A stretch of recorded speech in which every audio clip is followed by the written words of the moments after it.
পূর্বের ওবিসি সংরক্ষণ নীতির পুনর্বহাল, সমুন্নত শিক্ষাঙ্গন এবং কর্মসংস্থানের উদ্ভাবন সহ মোট 15 দফা দাবিতে আগামী 19 নভেম্বর বিধানসভা অভিযানের ডাক দিয়েছে সর্বভারতীয় আদর্শ ইসলামী ছাত্র সংগঠন student Islamic organisation of India SIO Paschimbanga শাখা। এরই সঙ্গে মুর্শিদাবাদ জেলা পর্যায়ে 7 দফা দাবিতে আগামী 17 নভেম্বর 2025 তারিখে ডিএম অফিস অভিযান কর্মসূচিও ঘোষণা করেছে সংগঠনটি। এই দুই কর্মসূচি উপলক্ষে সংগঠনের রাজ্য সভাপতি শেখ ইমরান হোসেন কি বার্তা দিলেন, শুনুন।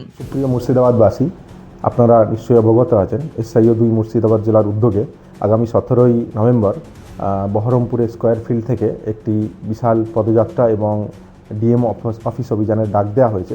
এখানে মূলত মুর্শিদাবাদ বিশ্ববিদ্যালয়ের পূর্ণাঙ্গ বাস্তবায়ন সহ আরও 6 দফা দাবিতে এই অভিযান পরিচালনা হবে। আপনাদের প্রত্যেককে আহ্বান, আপনারা এই অভিযানে সামিল হন। সেই সাথে সাথে এসআইওর বর্তমান চলমান শিক্ষা আন্দোলন, এই শিক্ষা আন্দোলনের সর্বোচ্চ পর্যায়ে আগামী 19 নভেম্বর কলকাতায় বিধানসভা অভিযানে ডাক দেওয়া হয়েছে। এই বিধানসভা অভিযানেও আপনারা আগামীর ভবিষ্যৎ এবং আগামী প্রজন্মকে বাঁচাতে সকলেই অংশগ্রহণ করুন, এই আহ্বান আমি আমার পক্ষ থেকে আপনাদেরকে করছি।